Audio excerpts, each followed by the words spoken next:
Le monstre du Loch Ness existe-t-il? On va peut-être enfin avoir la réponse. En tout cas, des scientifiques tentent de répondre à cette question. Le fameux lac écossais a souvent été sondé pour trouver la trace de la fameuse créature. Mais là, une équipe de chercheurs utilise une nouvelle technique, l'ADN environnemental, autrement dit l'analyse de l'eau, pour identifier les espèces qui vivent dans le lac. Marguerite Lefebvre. Pendant 15 jours, les chercheurs ont prélevé méticuleusement plus de 200 échantillons d'eau à différents endroits, différentes profondeurs. Ils ont passé au peigne fin le lac le plus mystérieux du monde.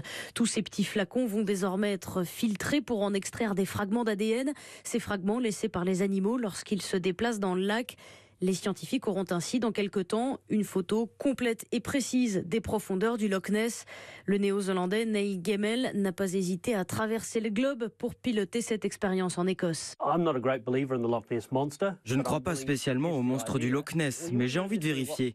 Avec ces recherches, on ne connaîtra pas la taille des animaux du lac, mais on pourra les classer en fonction de leur catégorie.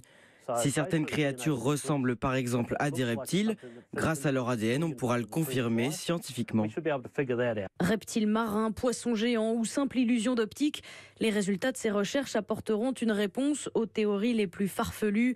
Depuis l'an 565, plus d'1 millier de personnes ont affirmé avoir vu un monstre à la surface du Loch Ness. Marguerite Lefebvre.